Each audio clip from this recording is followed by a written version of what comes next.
Hello. आज के class में हम पढ़ेंगे डिस्टेंस, डिस्प्लेसमेंट और स्पीड के बारे में। यह चैप्टर 2 का एक पार्ट है। चैप्टर 2 जो तुम्हारा फोर्स एंड मोशन, बल एवं गति बोल के एक चैप्टर है, चैप्टर 2, उसके रिस्पेक्ट में हम लोग पढ़ेंगे। 3 चीज़ के बारे में आज सीखेंगे। दूरी अर्थात डिस्टेंस, 2 नंबर पे विस्थापन मतलब डिस्प्लेसमेंट, और 3 चाल मतलब स्पीड। तो आज हम लोग ये 3 चीज़ के बारे में पढ़ेंगे, ठीक है। स्टार्ट करते हैं दूरी से। दूरी मतलब कि डिस्टेंस। डिस्टेंस मतलब अभी मान लो तुम घर से अपना स्कूल जाते हो तो बोला जाता है कि वो मान लो 1 किलोमीटर की दूरी है। तो घर से तुम्हारा स्कूल 1 किलोमीटर दूर है, ठीक है। कलकत्ता से बॉम्बे, कलकत्ता से दिल्ली, कोई भी एक जगह से दूसरे जगह के बीच की दूरी को डिस्टेंस कहा जाता है। अभी मान लो जैसे कि यह एक पॉइंट है ए और ये एक पॉइंट है बी, ठीक है। तो मान लो ये जगह जाने के 3 से 4 अनेक रास्ते हो सकते हैं। पहला एक सीधा सीधा रास्ता जो डायरेक्ट चला गया, एक रास्ता ऐसे घूम के जा रहा है, ठीक है। पहले यहाँ से यहाँ, फिर यहाँ से यहाँ, फिर यहाँ से यहाँ। एक रास्ता है जो थोड़ा सा गोल है, ऐसे जा रहा है,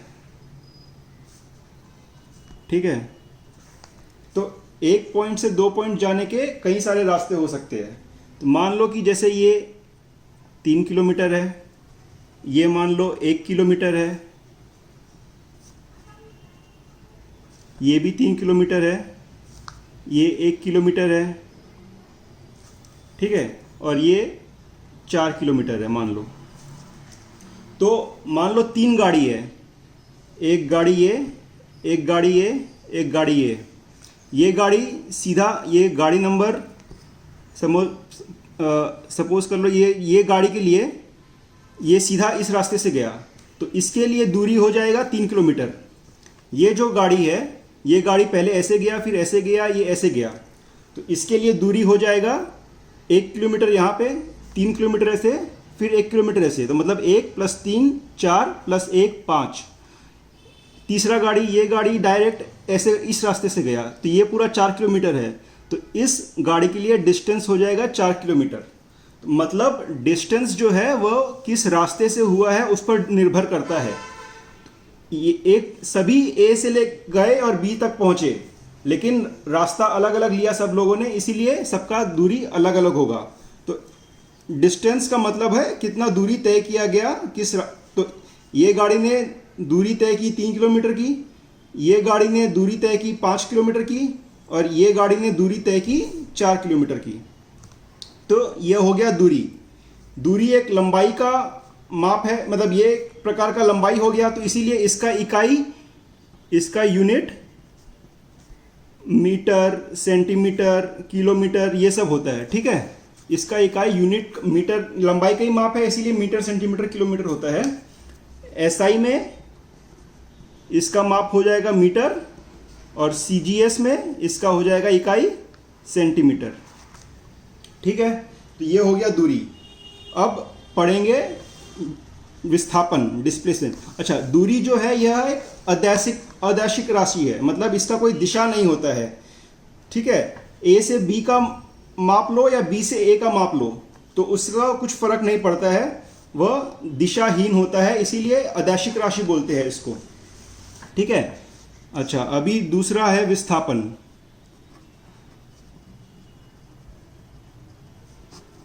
विस्थापन को बोलते हैं डिस्प्लेसमेंट। डिस्प्लेसमेंट जो है यह एक दैशिक राशि है, इसका दिशा होना जरूरी है, दिशा के साथ ही कहा जाता है।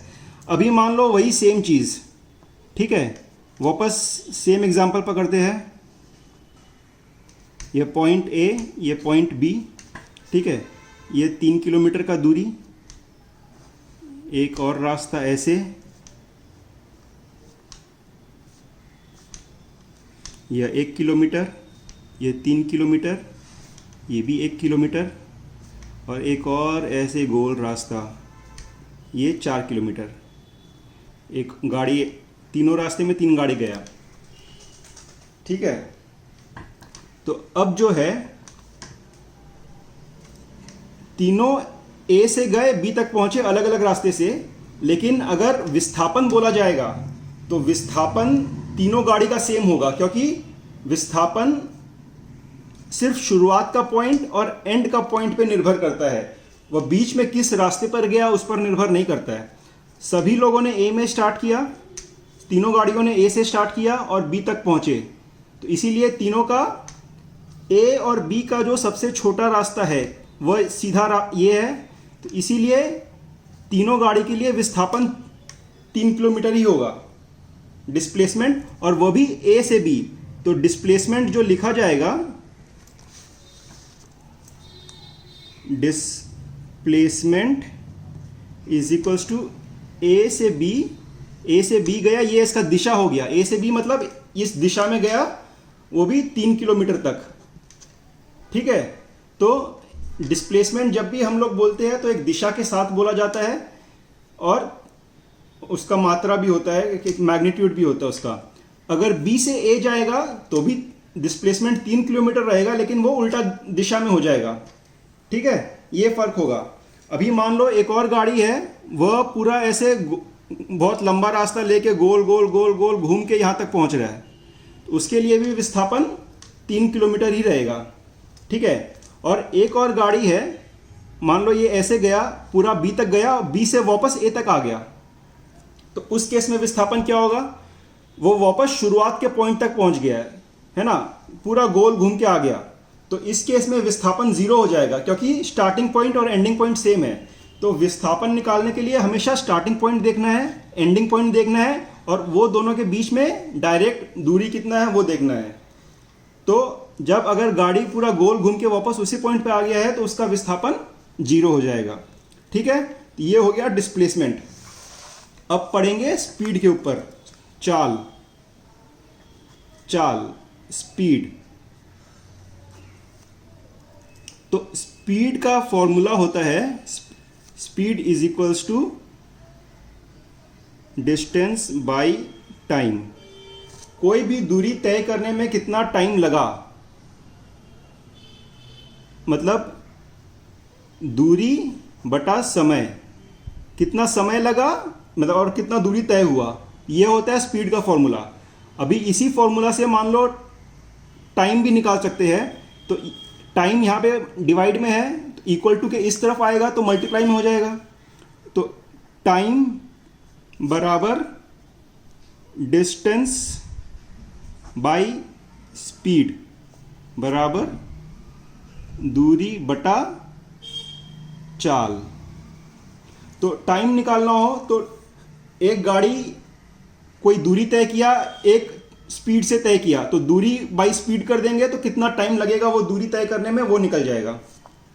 और मान लो हम लोग को दूरी निकालना है, स्पीड और टाइम पता है, डिस्टेंस बराबर स्पीड इनटू टाइम, मतलब दूरी बराबर चाल गुना समय। ठीक है, ये तीनों फॉर्मूला बहुत इंपॉर्टेंट है, ये हमेशा याद रखना, ये बहुत काम में आएगा न्यूमेरिकल्स करने में। ठीक है, तो अब चाल भी 3 प्रकार के होते हैं। एक होता है यूनिफॉर्म स्पीड, एक होता है नॉन यूनिफॉर्म स्पीड, और एक होता है एवरेज स्पीड।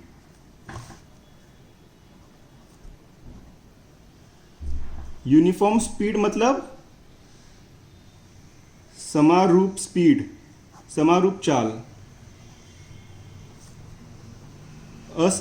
नॉन यूनिफॉर्म मतलब असमान चाल,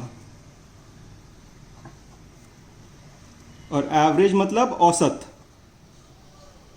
औसत चाल। ठीक है, अभी तीनों का एग्जाम्पल देके समझेंगे तीनों का क्या मतलब है। मान लो ये पॉइंट ए है, ये पॉइंट बी है, गाड़ी यहाँ से यहाँ गया सीधे, यूनिफॉर्म स्पीड मतलब पूरे रास्ते में उसका गाड़ी का स्पीड सेम था, मतलब न तो तेज हो रहा है, ना कम धीरे हो रहा है, ना रुक रहा है। नॉर्मली अपने जब शहर में कोई गाड़ी में ट्रैवल करते हैं या बाइक में जाते हैं तो देखोगे स्पीड एक बार बढ़ाते हैं, फिर कम करना पड़ता है जाम में, फिर ट्रैफिक लाइट आता है, जीरो हो जाता है, फिर वापस चलने लगता है, तो स्पीड ऊपर नीचे कम ज़्यादा जीरो होते रहता है। तो वो हो गया नॉन यूनिफॉर्म स्पीड का एग्जाम्पल। और मान लो जैसे हाईवे में या एकदम खाली सड़क है, एकदम भी भीड़ नहीं है, कोई ट्रैफिक लाइट नहीं है, तो उसमें स्पीड देखोगे गाड़ी जो है एक ही स्पीड पे लगातार बहुत देर तक चलता रहता है, तो वो हो गया यूनिफॉर्म स्पीड। ठीक है, तो मान लो ए से बी एक गाड़ी लगातार एक ही स्पीड पे चल रहा है, तो वो हो जाएगा यूनिफॉर्म स्पीड। ठीक है,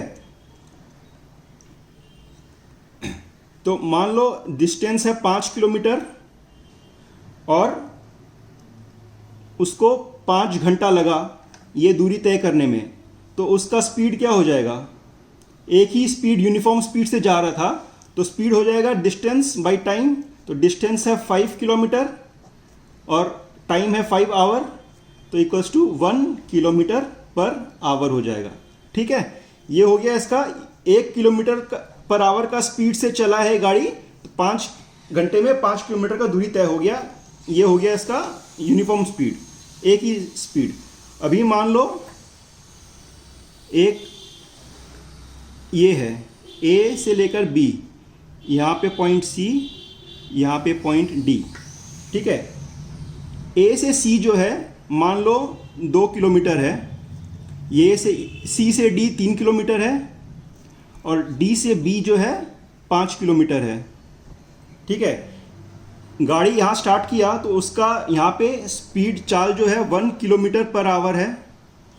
यहाँ पे उसका सी से डी में उसका स्पीड हो गया 3 किलोमीटर पर आवर और डी से बी में हो गया 5 किलोमीटर पर आवर।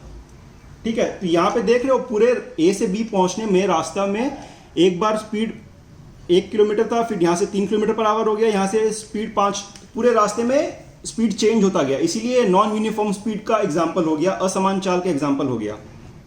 ठीक है, तो अभी मान लो ये पूरे ए से बी जाने में कितना समय लगा ये निकालना हो तो कैसे निकालोगे? तो पहले ए से सी जाने में क्या समय लगा? ए से सी टाइम ए से सी जाने में। ठीक है, ए से सी जाने में दूरी कितना है? 2 किलोमीटर और स्पीड क्या है? 1 किलोमीटर पर आवर, तो इसका निकल जाएगा 2 आवर। तो ए से सी जाने में 2 घंटा लगा। टाइम जो है सी से डी जाने में, सी से डी जाने में क्या टाइम लगा? दूरी कितना है? 3 किलोमीटर बाई स्पीड क्या है? 3 किलोमीटर पर आवर। ये क्यों कर रहे हैं समझ में आ रहा है ना? ये कर रहे हैं क्योंकि time equals to distance by speed, मैंने बताया था time equals to distance by speed. तो यहाँ पे टाइम सी से डी जाने में जो लगा, यहाँ का डिस्टेंस है 3 किलोमीटर, स्पीड है 3 किलोमीटर पर आवर, तो इज इक्वल्स टू 1 आवर। ठीक है, और टाइम डी से बी जाने में दूरी कितना है? 5 किलोमीटर है डी से बी का, और समय स्पीड कितना है? 5 किलोमीटर पर आवर, तो ये हो जाएगा 1 आवर। तो यहाँ से यहाँ जाने में 2 घंटा, यहाँ से यहाँ जाने में 2 घंटा, यहाँ से यहाँ 1 घंटा, यहाँ से यहाँ 1 घंटा, तो टोटल कितना टाइम लगा? तो time taken for A to B, A से बी जाने में तीनों को जोड़ देंगे 2 घंटा प्लस 1 प्लस 1, तो 2 plus 1 plus 1 equals to 4 hour total time लगा। ठीक है, तो इस तरीके से हम लोग नॉन यूनिफॉर्म स्पीड के टाइम में ये फॉर्मूला यूज करते हैं। ठीक है, अब मान लो अब बचा औसत स्पीड। तो औसत स्पीड के लिए क्या करेंगे? औसत स्पीड क्या होता है? औसत speed average speed is equals to total distance by total time. ठीक है, तो ये होता है एवरेज स्पीड का फॉर्मूला। अभी इस एग्जांपल में देखो टोटल डिस्टेंस कितना है, ये वाले एग्जांपल में टोटल डिस्टेंस कितना कवर किया? यहाँ से यहाँ 2 किलोमीटर, यहाँ से यहाँ 3 किलोमीटर, यहाँ से यहाँ 5 किलोमीटर, तो टोटल डिस्टेंस कवर हुआ 2 + 3 + 5, है ना? तो यहाँ पे लिखेंगे हम लोग total distance is equals to 2 + 3 + 5 is equals to 10 kilometre. और टोटल टाइम कितना होगा? टोटल टाइम हम लोगों ने यहाँ पे निकाला है, पूरे यहाँ से यहाँ जाने में कितना टाइम लगा? 2 घंटा + 1 + 1 तो 4 घंटा निकाला हम लोगों ने। तो total time equals to 2 hour + 1 hour + 1 hour equals to 4 hour. तो एवरेज स्पीड कितना हो जाएगा? Average speed is equals to total distance by total time. Total distance 10 kilometre, total time 4 hour. तो इसको तुम डिवाइड करोगे तो देखोगे 2.5 किलोमीटर पर आवर, ये आंसर आ जाएगा। तो ये हो गया एवरेज स्पीड। तो ये फ़र्क होता है यूनिफॉर्म, नॉन यूनिफॉर्म और एवरेज स्पीड में। तो एवरेज स्पीड का मतलब हो गया कि मान लो 2.5 किलोमीटर के यूनिफॉर्म स्पीड से अगर वो इस रास्ते पे चलेगा तो वो इसके बराबर हो जाएगा, ठीक है। अभी मान लो कि एक गाड़ी है, वह 2.5 किलोमीटर पर आवर के समान स्पीड से, एक यूनिफॉर्म स्पीड से यहाँ जा रहा है, ठीक है। तो उसको कितना टाइम लगेगा? मतलब मान लो 2 गाड़ी रेसिंग कर रहा है, ठीक है। अभी ये तुम लोग का होमवर्क है। तो 2 गाड़ी रेसिंग कर रहा है, दोनों यहाँ से यहाँ जाएगा एक, ठीक है। एक 2.5 किलोमीटर पर आवर का स्पीड, यूनिफॉर्म स्पीड से जा रहा है ये गाड़ी, टोटल 10 किलोमीटर्स, ठीक है। और ये C D B, एक गाड़ी ये हुआ और दूसरा गाड़ी है यहाँ से, वो यहाँ से यहाँ तक जा रहा है, दोनों का सेम दूरी है। ये पहला 2 किलोमीटर, फिर 3 किलोमीटर, फिर 5 किलोमीटर। डी से भी यहाँ पे स्पीड इसका 1 किलोमीटर पर आवर, यहाँ पे स्पीड इसका 3 किलोमीटर पर आवर, यहाँ पे स्पीड इसका 5 किलोमीटर पर आवर। तो ये गाड़ी इस स्पीड से जा रहा है और ये गाड़ी एक सिंगल स्पीड, यूनिफॉर्म स्पीड से जा रहा है। तो दोनों में कौन रेसिंग जीतेगा, ये तुम लोग का होमवर्क है, ये करके बताना है, ठीक है। Okay, thank you.